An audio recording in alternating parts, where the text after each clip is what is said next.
Face à une montée de l'antisémitisme et de l'antisionisme qui ne se distingue plus de la haine des Juifs, qui a déferlé à travers le monde, domine désormais la culture populaire et une grande partie du journalisme traditionnel et qui est de plus en plus accepté dans le discours politique.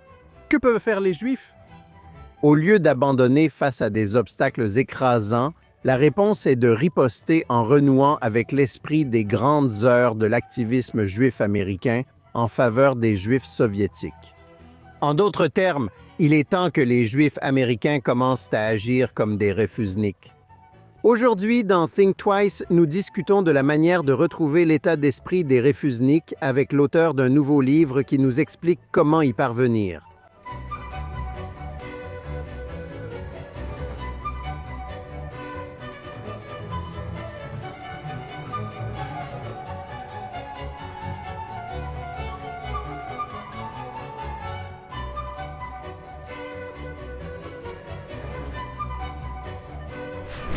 Bonjour et bienvenue dans Think Twice. Il y a 40 ans, les Juifs américains étaient unis derrière un mouvement activiste qui était sur le point d'une victoire historique. Le mouvement en faveur de la liberté pour les Juifs soviétiques avait commencé modestement, mais à la fin des années 1980, il avait obtenu un large soutien pour les refusniks juifs. Pris au piège dans l'empire du mal de Moscou, ce mouvement a culminé avec une immense marche sur Washington en 1987 qui a annoncé la chute du mur de Berlin et la possibilité pour jusqu'à 2 millions de Juifs d'émigrer vers la liberté en Israël et aux États-Unis. Mais la question que nous devons nous poser maintenant est la suivante. Alors que les Juifs américains subissent aujourd'hui une montée sans précédent de l'antisémitisme et de l'antisionisme, c'est de la pure haine des Juifs. Pourquoi cette même communauté ne peut-elle pas canaliser l'esprit de l'activisme des Juifs soviétiques pour se défendre? C'est d'autant plus pertinent que la plupart des arguments, répétés sans réfléchir par ceux qui accusent à tort Israël de génocide ou d'être un État d'apartheid, ont été rédigés dans les années 1960 et 1970 par des propagandistes soviétiques qui cherchaient à réprimer la dissidence juive chez eux et à affaiblir les opposants américains au communisme à l'étranger. Ce sont les Soviétiques qui ont inventé ce que la chercheuse Isabella Tabarovsky appelle l'antisionisme conspirationniste. Et cela a survécu pour devenir le fondement de la plupart des calomnies et des accusations de meurtres rituels lancées aujourd'hui contre Israël et les Juifs. C'est en réponse à ces idées toxiques qu'Isabella Tabarovsky a écrit un nouveau livre destiné à inspirer et à guider les jeunes Juifs sur la manière de répondre au tsunami de haine dirigé contre eux et leur peuple. Nous sommes ravis de l'accueillir aujourd'hui pour en parler. Isabella Tabarovsky est une spécialiste de l'antisionisme soviétique et de l'antisémitisme contemporain. Isabella Tabarovsky est chercheuse principale à l'Institut Z3 pour les priorités juives et a été chercheuse invitée au Wilson Center et dans d'autres institutions. Née en Union soviétique, Isabella Tabarovsky a émigré adolescente aux États-Unis puis a étudié à l'Université Harvard. Elle est collaboratrice pour le magazine Tablet, écrit pour de nombreuses autres publications et donne de nombreuses conférences. Et elle est l'auteure de « Sois un refusnik, un guide de survie pour étudiants juifs ». Isabella Tabarovsky, bienvenue dans Think Twice. Merci beaucoup de m'accueillir. Eh bien, merci beaucoup d'avoir pris le temps de nous rejoindre aujourd'hui.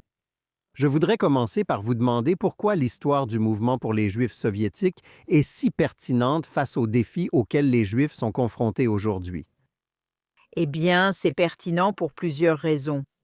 C'est pertinent à la fois pour les personnes qu'il a défendues et pour ce qu'il a accompli du côté américain. Je pense que ce que cela a essayé d'aborder, c'était l'antisémitisme en Union soviétique qui s'exprimait dans des termes très similaires à ce que nous voyons aujourd'hui. Ce que les Juifs soviétiques ont vécu, c'était vraiment de l'antisionisme. Vous savez, l'URSS est entrée dans l'histoire comme un pays où l'antisémitisme était soutenu par l'État. En réalité, il vaudrait mieux dire que l'État soutenait l'antisionisme dans ce pays. C'est pour cela que j'ai commencé à écrire il y a des années, car je voyais ce qui allait arriver en Amérique. C'était le même langage, les mêmes idées, le même univers conceptuel, la même logique explicative. Et donc j'ai commencé à explorer, à faire des recherches et à écrire à ce sujet.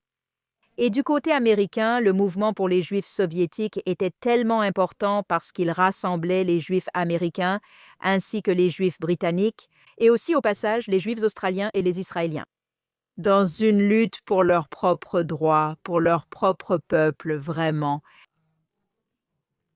Je pense que cela a donné aux Juifs américains l'occasion de se battre pour le peuple juif. Et je pense que cela sert d'exemple vraiment puissant en ce moment. Merci d'avoir écouté Think Twice. Que vous nous écoutiez sur l'une des plateformes de podcast ou que vous nous regardiez en direct sur Facebook, X ou sur la chaîne YouTube de JNS, merci d'aimer et ou de vous abonner à JNS, de cliquer sur la cloche pour recevoir les notifications et de nous laisser de bons avis. En plus de Think Twice, Jonathan Tobin propose un podcast quotidien où je vous partage plus d'actualités et d'analyses sur les questions majeures actuelles. Vous pouvez retrouver l'émission quotidienne sous le nom Jonathan Tobin Daily sur la chaîne JNS ou que vous écoutiez vos podcasts. Et maintenant, retour à l'émission d'aujourd'hui. Oui, ça fait déjà longtemps, 40 ans.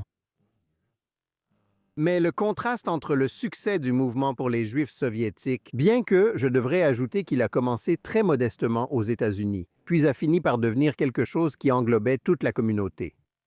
Mais le contraste entre ce succès du mouvement pour les Juifs soviétiques et la réponse quelque peu, disons, incohérente et souvent inadéquate des Juifs hors d'Israël à la crise actuelle est frappant. Dans votre livre, vous parlez de l'état d'esprit des réfusniks, comme vous l'appelez. Qu'est-ce que c'est? Et comment le fait de le retrouver peut-il aider les Juifs non seulement à survivre aux défis d'aujourd'hui, mais aussi à vaincre les antisionistes qui sont essentiellement des antisémites? Eh bien, je pense que pour répondre à cette question, il faut d'abord revenir à la question de savoir ce qu'est un refusnik.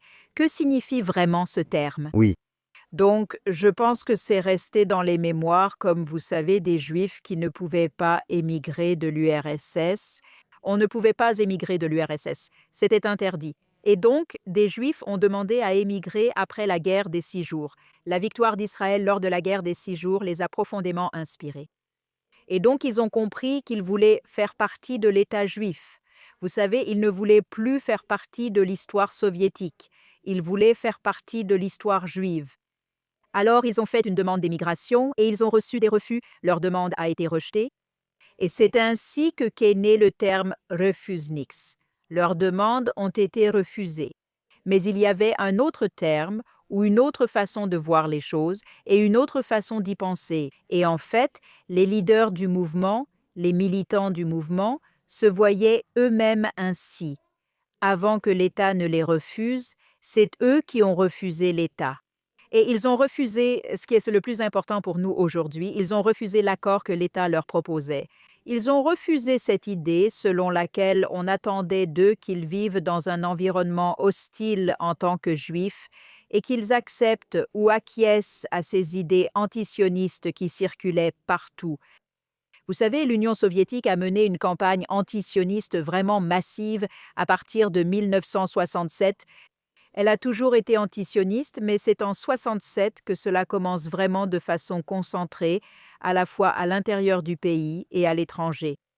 Et donc ils disent, nous refusons cela, nous ne voulons pas vivre avec ça, nous sommes juifs. Et nous refusons aussi d'ailleurs cette idée que pour être acceptés, nous devons abandonner chaque aspect de notre identité juive.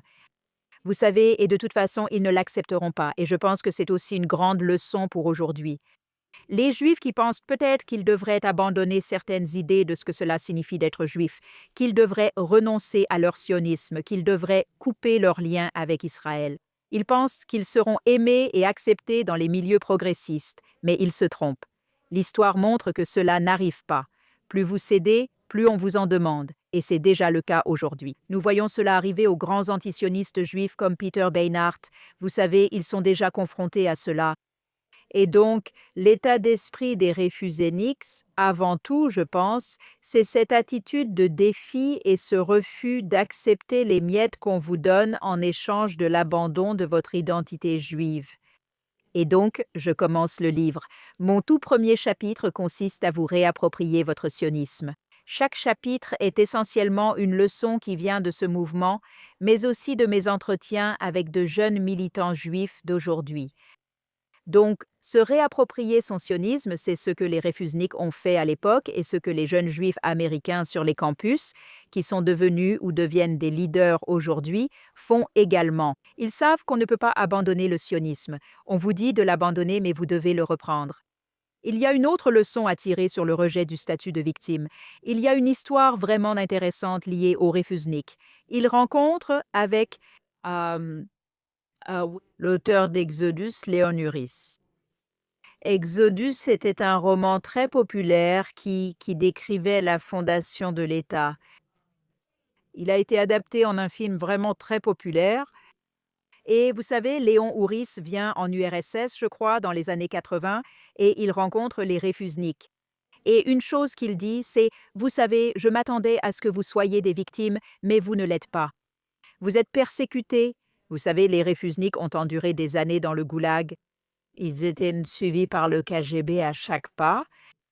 Pourtant, ils n'étaient pas des victimes et ne se voyaient jamais ainsi. Les jeunes militants sur les campus aboutissent aujourd'hui à la même idée, indépendamment et sans avoir étudié cette histoire.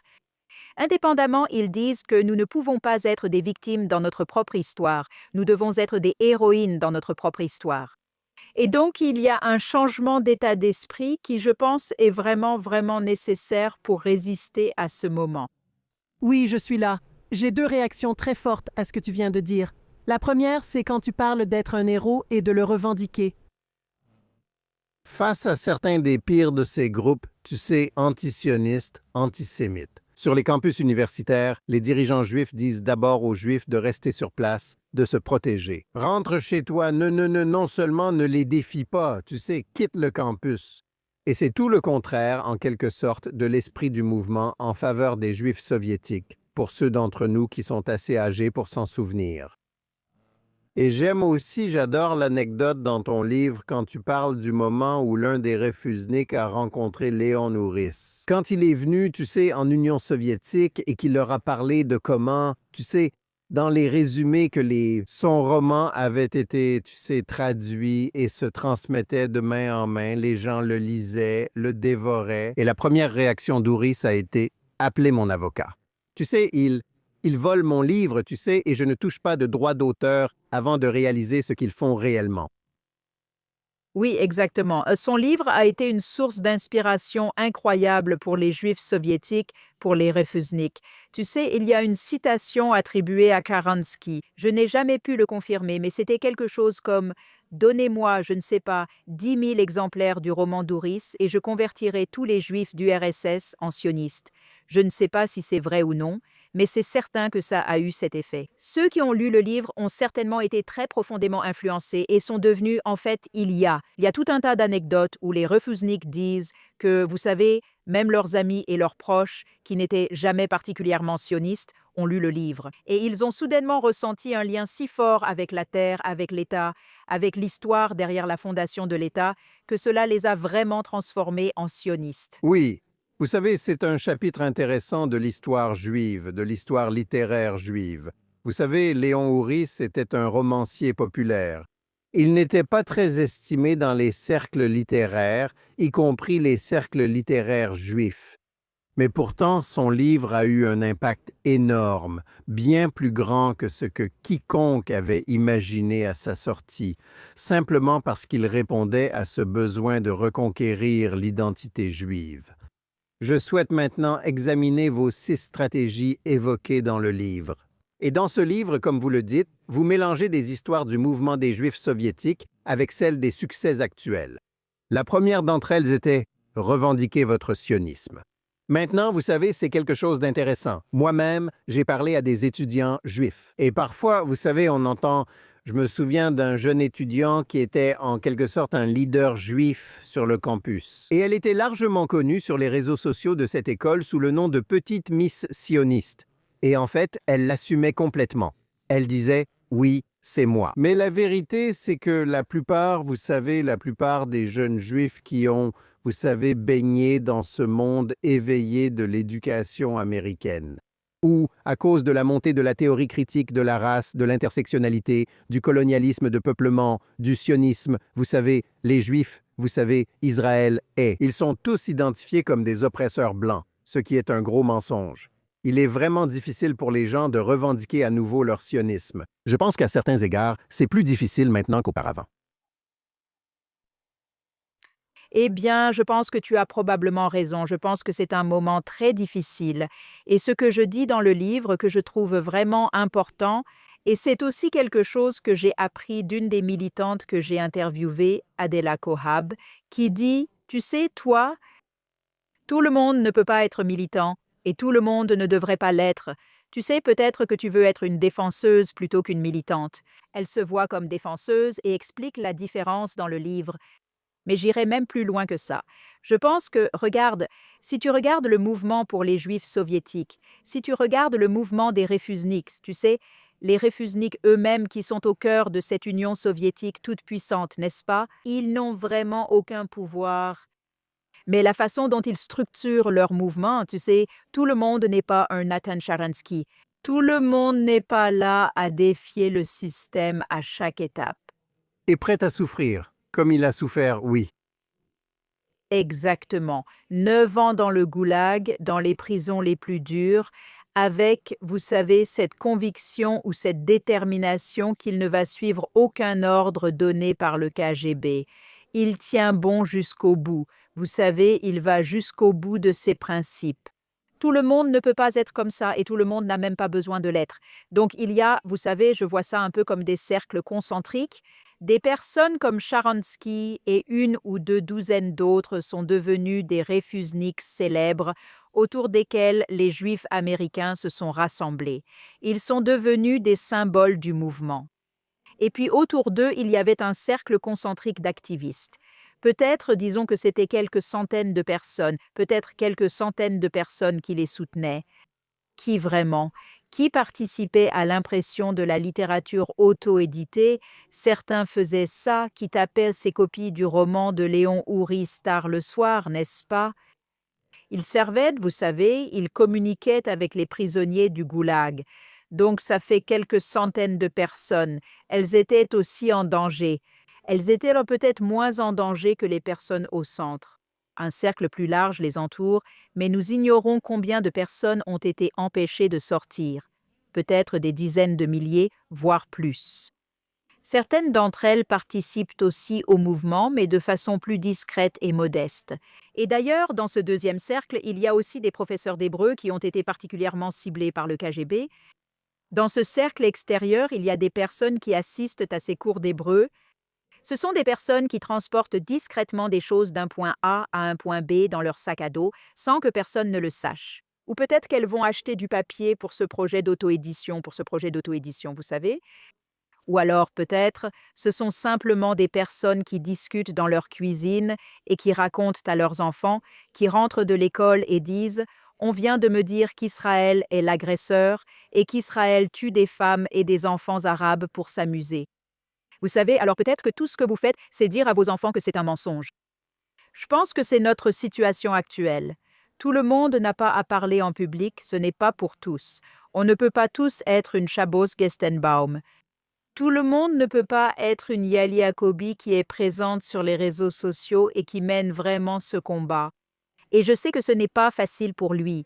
Vous savez, ils ont tous des répercussions, vous savez, dans leur vie professionnelle et vous savez, il y a des conséquences à ce que chacun d'eux fait, mais ils choisissent de le faire. Mais ce n'est pas nécessaire que tout le monde le fasse. Je pense que ce qui est vraiment important, c'est que si vous lisez simplement ce livre et que vous intégrez ces leçons comme votre propre schéma intérieur, je pense que c'est déjà important. Et ça me rend vraiment triste de le dire parce qu'on le dit ici aux États-Unis, n'est-ce pas? Aux États-Unis, où je suis arrivée il y a 30 ans, je pensais qu'on pouvait être libre, exprimer ses idées et vivre ouvertement en tant que juive. Je me souviens très clairement d'avoir vécu cette expérience quand j'ai commencé à trouver ma voie vers le judaïsme. Nous étions assis chez quelqu'un pour le Shabbat, chantant des chansons, les fenêtres ouvertes. Je me suis dit combien c'est incroyable de ne pas se cacher comme juive, de chanter ouvertement dans la rue. Vous savez, c'est donc très triste pour moi que cela ait changé, mais c'est pour cela que je pense que ces leçons sont si importantes. Même la chose la plus importante en ce moment, je dirais, c'est que les jeunes sur les campus ne laissent pas la propagande les atteindre. pour les jeunes juifs. C'est parce que tant de propagande vise vraiment à les séparer de nos traditions, à les séparer de tout ce qu'ils sont en tant que juifs. Et est-ce que vous savez, ce livre peut sauver tout le monde? Probablement pas, mais vous savez, j'espère qu'il pourra en aider certains. La seconde partie de votre stratégie s'intitule « S'éduquer soi-même ». Dans cette partie, vous parlez de l'effort visant à accroître la culture juive des Juifs dans l'ex-Union soviétique, où l'apprentissage juif, le judaïsme, le sionisme et l'hébreu avaient été essentiellement interdits pendant plusieurs décennies. Maintenant, même si les circonstances sont très différentes, vous savez, cela me fait penser à quel point tant de Juifs américains sont, à leur manière, tout aussi illettrés sur le plan juif que, vous savez, les Juifs soviétiques qui étaient coupés du monde juif. Eh bien, c'est tout à fait exact. Et vous savez, il m'a fallu un certain temps pour le comprendre. Des Juifs américains nés aux États-Unis me disaient que ce n'était pas si différent en termes de connaissances. Je n'y croyais pas, mais maintenant je pense que c'est vrai. Et vous voyez, je pense que beaucoup d'entre nous dans le monde juif parlent maintenant du fait que l'éducation juive doit être complètement repensée, parce qu'il ne s'agit pas simplement d'augmenter l'éducation juive, parce que nous savons que beaucoup de juifs antisionistes qui vont à l'encontre de tout, à l'encontre du peuple juif, à l'encontre, vous savez, de notre lien avec Israël, eh bien, ils ont reçu une éducation juive. Donc la question est, quel type d'éducation juive? En fait, je pense que l'hébreu est tout aussi pertinent pour les Juifs américains qu'il l'était pour les Juifs soviétiques. Parce qu'on ne peut pas vraiment. Il y a tellement de culture hébraïque, il y a tellement de culture juive qui est créée en hébreu qu'on ne peut pas vraiment se connecter. Je pense pleinement, vous savez, de façon complète à votre peuple. Si vous n'avez pas au moins quelques compétences de base pour comprendre, pour lire, pour entendre. Vous savez, je parle toujours de la musique israélienne, de la façon dont, quand j'ai commencé à apprendre l'hébreu, j'ai commencé à reconnaître des phrases issues de la liturgie dans de la musique israélienne absolument laïque. Je me souviens combien c'était incroyable. Je me disais, c'est un artiste complètement non religieux, mais ces phrases issues de la prière hébraïque et de la Torah font tellement partie de la conscience israélienne qu'il les inclut dans leurs chansons. J'ai trouvé ça vraiment incroyable. Et donc, si tu ne connais pas l'hébreu, tu passes à côté de tout ça. Et il faut vraiment, vraiment qu'il y ait une meilleure éducation sur Israël. Et sur le sionisme. À propos de, tu sais, et pas comme une sorte de propagande, mais vraiment, oublions la propagande. Les gens ne connaissent tout simplement pas l'histoire. Tu sais, les gens ont besoin d'apprendre cette histoire. Et j'ajouterais aussi que je pense que les jeunes doivent connaître l'histoire de ce qui est arrivé aux Juifs soviétiques, l'histoire de l'antisionisme, d'où cela vient, et comment cela a été utilisé pour opprimer les Juifs pendant des décennies. C'est vraiment bien documenté, je pense que c'est vraiment important. Et au-delà de ça, je pense que les écoles américaines ont vraiment failli à leur mission en n'enseignant pas le communisme, en n'enseignant pas l'histoire de l'Union soviétique. Le fait que les gens, surtout les Juifs, pensent que l'antisémitisme ne vient que de l'Allemagne nazie, c'est vraiment une aberration. Donc tout cela doit changer. Mais tant que les systèmes ne changent pas, je pense que les jeunes, ce que je veux dire ici, c'est que les jeunes doivent chercher à acquérir ces connaissances, tout comme les refusniks cherchaient à en savoir plus sur Israël, le sionisme et l'hébreu. Oui, je pense que c'est très vrai. Maintenant, votre troisième stratégie, vous l'appelez « Trouver vos camarades d'armes ». Maintenant, le dilemme pour, vous savez, les Juifs en Amérique du Nord, c'est que l'un de leurs principaux problèmes est que leurs alliés traditionnels les ont trahis depuis le 7 octobre. Donc la question est, qui seront nos alliés aujourd'hui? Vous savez, j'adore cette question parce qu'elle revient à chaque fois que je donne une conférence. Et je dis toujours que nous ne sommes pas vraiment seuls. Il y a des personnes qui veulent être avec nous, qui sont déjà avec nous et qui souhaitent nous rejoindre. Le problème, c'est que vous ne les aimez pas. Et ça, vous savez, c'est un changement d'état d'esprit qui doit avoir lieu parce qu'il y a des personnes formidables. Il y a des chrétiens sionistes. En Californie, ils ont eu tellement de succès en travaillant avec les communautés indiennes. Vous savez, il y a des personnes formidables qui veulent être de votre côté, qui vous soutiennent. Il doit y avoir un changement. Cet attachement, cette idée que seuls les gens de gauche sont des alliés valables, c'est juste, C'est tellement à contre-courant, c'est contraire à la réalité. Vous savez, les gens commencent à parler de comment, dans les années 1920, leur oncle Irv était, je ne sais pas, dans le sud de Manhattan, peu importe, que le quartier de la confection menait les manifestations. Et tout ça, c'est fini. Vous savez, tout ça, c'est fini. Regardez la gauche aujourd'hui. La gauche est complètement discréditée. Elle est régressive. Vous savez, c'est uniquement des inversions morales. Comment pouvez-vous dire que, d'une certaine manière, les gens de gauche sont meilleurs que vos conservateurs centristes habituels? Donc ça, c'est un changement qui doit vraiment avoir lieu. Oui, je pense que vous savez, c'est insensé, mais vous avez absolument raison. Beaucoup de Juifs ne reconnaissent tout simplement pas qu'il y a des dizaines de millions de chrétiens américains qui sont de fervents soutiens d'Israël. Mais parce qu'ils ne sont pas d'accord avec eux sur d'autres sujets, que ce soit l'avortement ou autre chose, ils les considèrent comme inacceptables ou vous savez, ils parlent du fait que, vous savez, certains pourraient croire que les Juifs se convertiront lorsque, vous savez, Jésus reviendra. Et c'est comme, est-ce que tu penses que Jésus va revenir? Alors pourquoi t'inquiètes-tu? Mais cela ne semble pas raisonner parce que ce sont des questions culturelles et parce que, vous savez, il s'agit de politique. Aujourd'hui, en Amérique et dans une grande partie de l'Occident, la politique occupe le rôle autrefois tenu par la religion dans la vie des gens.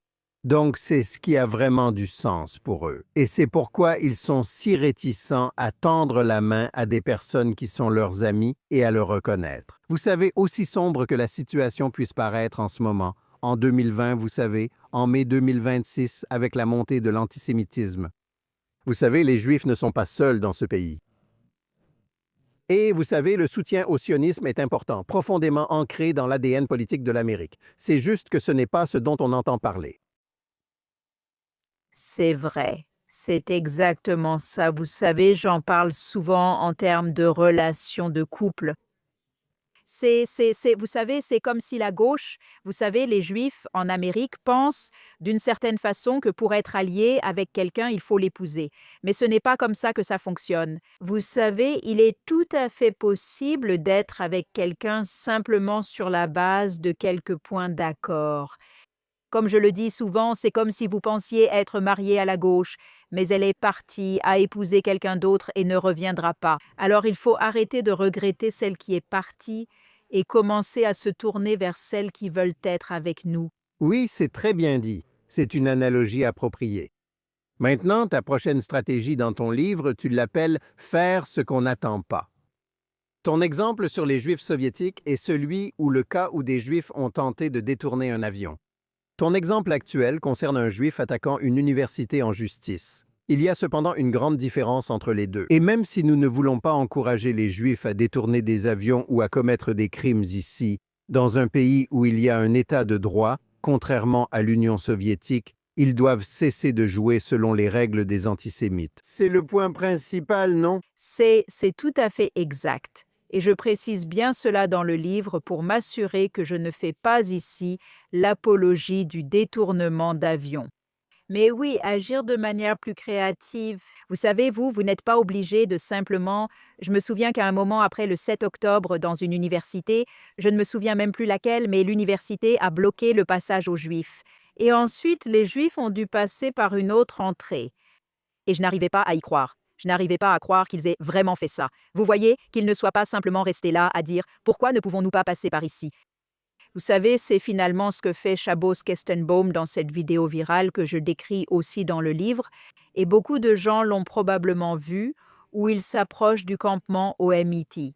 Et d'ailleurs, on lui avait conseillé de ne même pas y aller, comme vous l'avez mentionné. Vous savez, Certaines organisations juives traditionnelles, des organisations juives historiques, leurs représentants disaient « N'y allez pas, ne contestez pas, ne confrontez pas, passez votre chemin, nous partons, manifestation, vous rentrez chez vous. » Mais lui, il y va directement et il dit « Vous savez, je veux juste entrer. Je suis citoyenne américaine et c'est une université, c'est un espace public. Pourquoi je ne pourrais pas ?» Et il ne le laisse pas entrer. Et finalement, il réussit à passer. Vous savez, dans le mouvement pour les Juifs soviétiques, ils faisaient preuve d'une grande créativité lors de leurs manifestations. Je pense que c'est vraiment ça qui a attiré l'attention sur le mouvement. Ils utilisaient vraiment des phrases bibliques, vous savez, laissez partir mon peuple. Je suis la gardienne de mon frère, des actions de rue vraiment créatives. Je pense qu'on doit commencer à trouver quelque chose comme ça aussi. Et il y a, pour être juste, des mouvements qui commencent maintenant davantage au niveau local. Vous savez, le mouvement contre l'antisionisme. Je crois que ça s'appelle Ils ont des slogans créatifs. Et c'est exactement ce dont on a besoin. On a besoin de plus d'actions dans la rue. On a besoin de plus de manifestations dans la rue. Les gens sont en colère. Exprimez votre colère publiquement. C'est une façon de faire. Je ne dis pas que c'est obligatoire, juste un exemple. Vous savez, il ne faut pas toujours suivre les règles. C'est normal parfois. Oui, je pense que c'est ça le but. Et c'était ça l'histoire du mouvement du jury soviétique. Encore une fois, je pense qu'il y a eu beaucoup d'analyses rétrospectives où tout le monde pensait en quelque sorte que, vous savez, la façon dont ça s'est terminé était la façon dont ça avait commencé. Ça n'a pas commencé, vous savez, comme quelque chose que l'establishment juif a adopté. Ce n'était pas un mouvement de masse au début. C'était quelque chose que seuls, vous savez, les bouchim, les dissidents juifs adoptaient. Et vous savez, certains sont allés dans de bonnes directions, d'autres dans de mauvaises directions. Mais le point, c'est qu'ils ne respectaient pas les règles. Et vous savez, c'était la seule façon de persister. Parce que respecter les règles signifiait que l'autre camp gagnait, puisqu'ils avaient tout le pouvoir. Et vous savez, ça, c'est quelque chose qu'on ne peut pas accepter. Exactement. Mais vous savez, je dirais même que, même en respectant les règles, je ne pense pas que nous faisons tout ce que nous pourrions faire. Encore une fois, si l'on considère seulement les manifestations, il y a déjà beaucoup à faire dans le cadre des règles actuelles. Vous savez, je veux dire, c'est important de sortir avec des drapeaux israéliens, mais il y a probablement plus à faire, vous savez, des choses plus intéressantes, des choses plus créatives. Donc il y a beaucoup de marge ici, beaucoup de marge pour s'améliorer. Oui. La prochaine stratégie que vous suggérez dans votre livre est de rejeter la posture de victime. Et je pense que c'est un excellent conseil, mais cela va aussi à l'encontre de la façon dont fonctionne la culture contemporaine. Parce que n'est-ce pas le statut de victime que tout le monde semble rechercher dernièrement dans une culture qui glorifie la victimisation et semble mépriser le succès? Eh bien, c'est vrai. Vous savez, ce qui est intéressant, c'est que quelqu'un m'a dit un jour qu'il pensait que c'était le chapitre le plus radical de mon livre. Et je n'y avais jamais pensé comme ça jusqu'à ce moment-là. Et je comprends maintenant, intellectuellement, pourquoi il dirait cela. Écoutez, je pense qu'en quelque sorte, ce chapitre s'inscrit dans la continuité du premier chapitre, qui dit de reprendre possession de votre sionisme, parce que les sionistes n'ont jamais été des victimes, n'est-ce pas? Le sionisme, c'était toujours « nous pouvons le faire nous-mêmes ». Tout tourne autour de l'autonomie, d'atteindre ses objectifs. Et je pense que c'est vraiment ce changement de mentalité. Et je ne vois pas pourquoi nous ne pourrions pas le faire. Donc c'est bon, laissons les autres s'apitoyer sur leur sort. Je crois que c'est plus fort si nous ne le faisons pas, mais reprenons simplement notre pouvoir d'agir. Et que nous avançons simplement à partir d'une position de force plutôt que de victimisation. Qu'est-ce qu'on a à perdre? Je pense qu'il n'y a pas grand-chose à gagner à se battre ou à se battre pour notre place dans cette sorte d'olympiade de la victimisation. Vous savez, on ne va de toute façon pas nous accorder une place là-bas. La culture, cette culture d'oppresseurs et d'opprimés, est déjà gravée dans la pierre. Donc, Qu'est-ce qu'on va faire? On va essayer d'aller les convaincre. Non, nous aussi, nous sommes des victimes. Ce n'est vraiment pas une position très forte à adopter. oui, je suis d'accord avec toi. Tu te souviens de la controverse aux Oscars il y a quelques années, quand ils ont changé les règles pour que les films nominés aux meilleurs films soient éligibles seulement s'ils étaient assez diversifiés. Et beaucoup d'artistes juifs, tu sais, qui n'avaient pas complètement perdu le contact avec leur identité juive, disaient « Hé, attendez une minute, nous aussi, on veut être des victimes. » Tu sais, incluez-nous, tu sais, dans votre catéchisme de la diversité, de l'équité et de l'inclusion. Et le reste, tu sais, la réaction de l'establishment hollywoodien a été « De quoi parlez-vous » Et, tu sais, leurs protestations n'ont mené à rien. C'était un peu pathétique. Mais pourtant, tu sais, tu sais, c'était comme « Mais attendez une minute, nous aussi, on veut qu'on nous inclue. » Mais sans réaliser que la définition de l'inclusion dans le DEI, le I pour inclusion, n'incluait certainement pas les Juifs. Correct, exactement. Tu sais, je pense qu'on en est à un point où tant de corruption institutionnelle est révélée qu'il est difficile de considérer l'une de ces institutions comme prestigieuse. Je veux dire, regarde qui reçoit les prix Pulitzer. Regarde, tu sais, Nicolas Christophe, 2 fois prix Pulitzer. Regarde ce qu'il publie. Regarde ce que publie le New York Times. Qui veut vraiment faire partie de ce prestige? Je pense qu'on en est maintenant à un point où, tu sais, Barry Weiss est allé fonder toute une nouvelle université avec plein d'autres personnes. Je pense qu'on en est à un moment où il faut juste recommencer à réinventer tout le système. C'est dommage parce que c'est nous qui avons lancé Hollywood. Tu sais, les Juifs ont créé Hollywood. C'est comme si les Juifs avaient fondé des organisations de défense des droits humains qui, aujourd'hui, les excluent et diabolisent. Eh bien, d'accord, c'est comme ça. Donc, on va créer de nouvelles institutions qui respectent les règles et refusent de se poser en victime. Oui, oui, je pense que c'est exactement ça. Maintenant, ta dernière stratégie que tu mentionnes s'appelle mettre en avant son identité juive. Que signifie-t-il et comment fonctionne-t-il? Eh bien, tu sais, je pense que de mon point de vue, c'est en fait le chapitre le plus difficile. L'idée la plus difficile à accepter, je pense, pour beaucoup de Juifs américains qui se considèrent de gauche, parce que, comme tu l'as dit, la politique est devenue reine. C'est comme si c'était la seule chose qui comptait pour les gens. C'est comme ça qu'ils mesurent tout. Et donc, leur position là-dedans, c'est comme ça qu'ils mesurent, tu sais, le bien et le mal, en gros, n'est-ce pas, selon ta position politique. Donc, ce que je dis aux gens, c'est aussi de relâcher l'emprise de la politique sur vous. Tu sais, il y a d'autres choses qui sont aussi très importantes. Et cela concerne aussi la façon dont nous regardons Israël, parce qu'une grande partie de la conversation sur Israël ne porte que sur la politique. Tu sais, à tel point que je pense en fait que c'est intentionnel, tu vois, que ceux qui nous entraînent dans ces conversations veulent que ce soit comme ça. Tu sais, je ne veux pas avoir l'air complotiste ici, mais c'est juste que la seule chose dont les gens parlent, c'est de savoir qui dirige Israël. Donc, s'ils détestent Bibi Netanyahou, ils rejettent tout Israël. Tu sais, il y a tellement plus en Israël que la politique. Il y a tellement de façons de se connecter à Israël en dehors de la politique. Le sionisme est tellement riche. Je pense que le sionisme, j'ai commencé à le définir récemment comme l'appartenance à un peuple. Pour moi, le sionisme concerne la notion de peuple juif. Il y a donc tellement de façons de se connecter à la notion de peuple juif qui n'ont absolument rien à voir avec ceux qui dirigent l'establishment politique en Israël. Et donc, dans ce chapitre, j'examine Trabos Kestenbaum, que j'ai déjà mentionné, ainsi que l'exemple de Nathan Sharansky. Nathan est quelqu'un qui, vous savez, et je lui suis tellement reconnaissante d'avoir écrit la préface du livre. Vous savez, c'est quelqu'un qui a toujours été guidé par son identité juive. Pour lui, il a toujours travaillé, il a toujours eu l'identité juive et le peuple juif au premier plan de ses pensées. Vous savez, où avec cela, ça a toujours été sa principale préoccupation, sa pensée principale.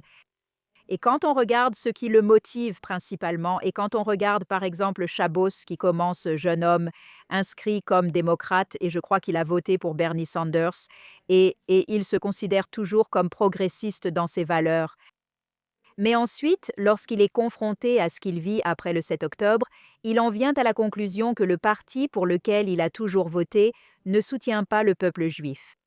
Et donc, il change d'affiliation. Vous savez, et ici, c'est un processus progressif et difficile pour lui. Vous savez, et quand j'en parle, je dis toujours que je ne fais pas la promotion de ce parcours en particulier. Je ne suis pas là pour délivrer un message partisan. Pas du tout. Je dis simplement ce que je veux dire, c'est qu'il s'agit d'un jeune homme qui entreprend un voyage honnête d'examen, vous savez, de ce qui est le plus important pour lui. Et il en vient finalement à la conclusion que son identité juive est ce qui compte pour lui. Sa connexion avec Israël et le peuple juif est ce qui est important pour lui.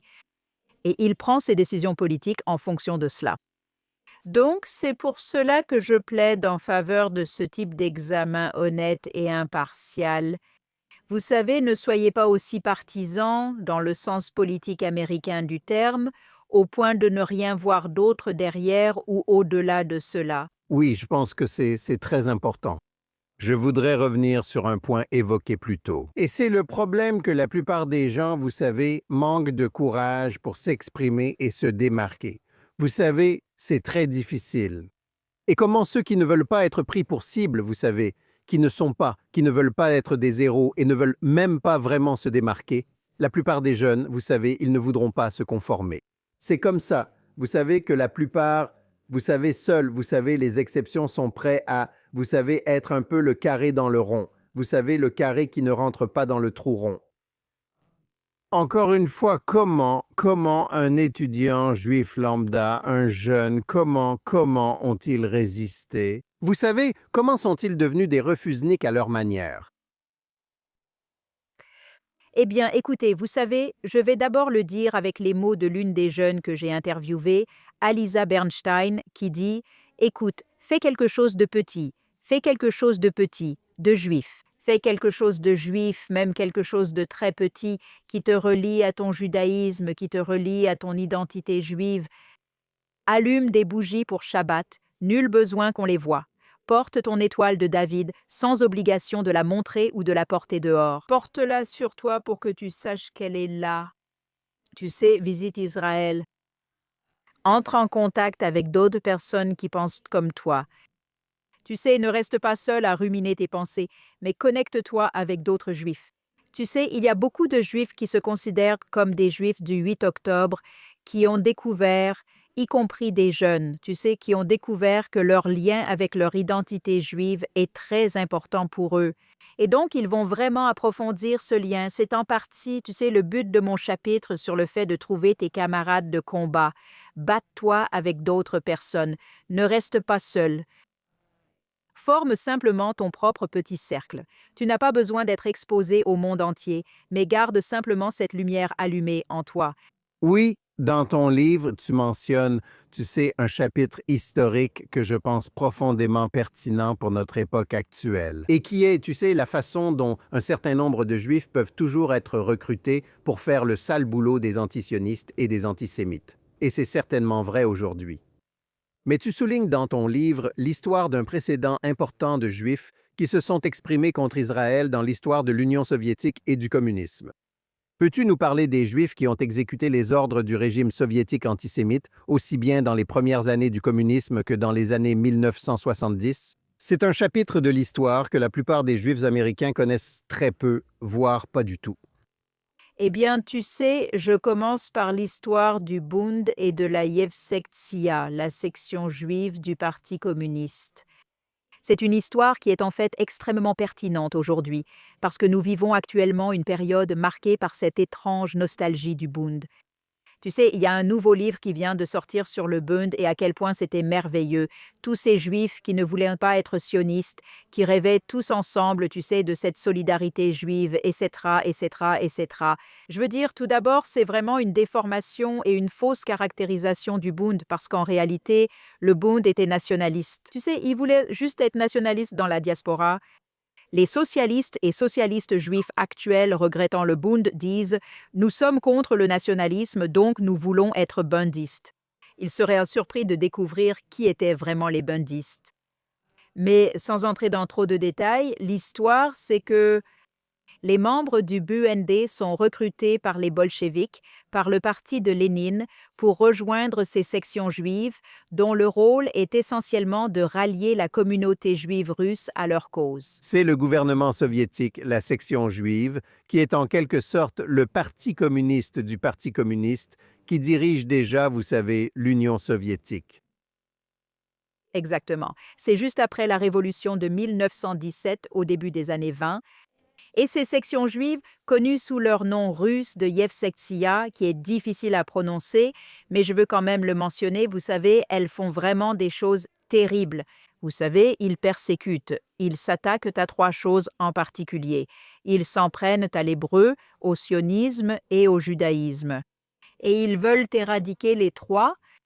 Vous savez, et c'est aussi une occasion pour eux de s'en prendre à leurs anciens ennemis, les sionistes, parce qu'ils étaient des partis rivaux avant la Révolution.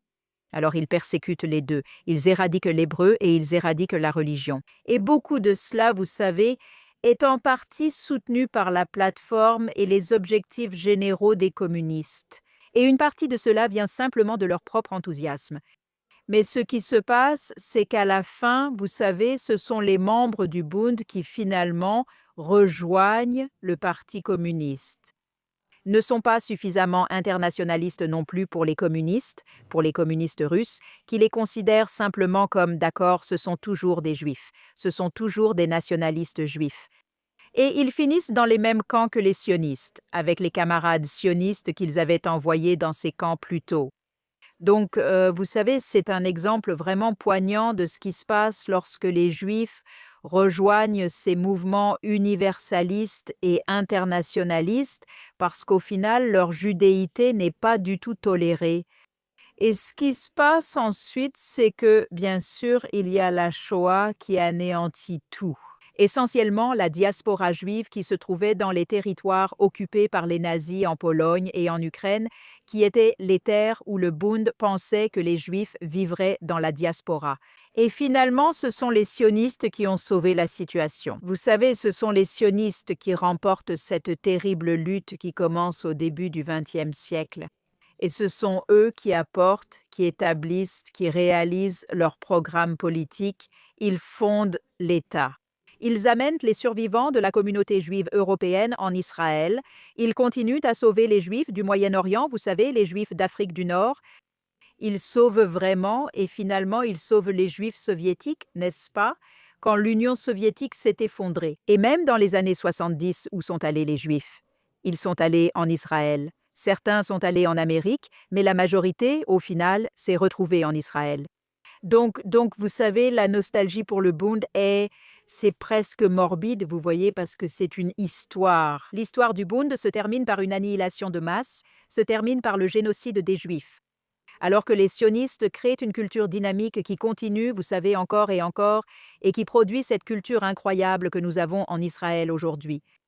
Et plus tard, je dirais vite, vous savez, le régime soviétique a vraiment savait vraiment comment manipuler l'identité juive. Et lorsque cette propagande anti-sioniste commence après la guerre de 67, la guerre des 6 jours, ils recrutent aussi des Juifs pour s'exprimer contre le sionisme. Et ces Juifs-là, bien sûr, vous savez, on leur dit quoi dire. Ils sont choisis par l'État. On pourrait dire qu'ils n'ont pas le choix, mais en réalité, ils l'ont. Ils auraient pu sacrifier leur carrière et dire non, mais ils vont dans le sens de l'État. Et donc, vous savez… Franchement, beaucoup de gens l'ont fait dans toute la culture soviétique, vous savez aussi. Je veux dire, c'est ça le point. Ils étaient tous en quelque sorte des victimes, mais ce n'étaient certainement pas des héros. Eh bien, c'est vrai, bien sûr. Oui, non, c'est compréhensible, c'est explicable, mais c'est aussi décevant. Et je sais que les réfusniks les regardaient. Ils ne les respectaient certainement pas. C'est ça. Vous savez, et puis dans les années 80, il y a la création du comité antisioniste du public soviétique. Et c'est complètement une créature du KGB. Il s'adresse à la communauté juive mondiale. Il s'adresse à la gauche mondiale. Et ce qui est intéressant, c'est que la gauche mondiale les prend au mot. La gauche mondiale, y compris les juifs de gauche, dit « Regardez, ces juifs antisionistes en Union soviétique affirment qu'il n'y a pas d'antisémitisme en URSS. Ils affirment que les juifs soviétiques ne veulent ni des sionistes ni d'Israël et n'y portent aucun intérêt. Ils les croient sur parole. » C'était littéralement des mensonges du KGB. Ce comité était une façade du KGB. Cela s'est produit tout au long de l'histoire. Il y a une longue histoire derrière tout ça.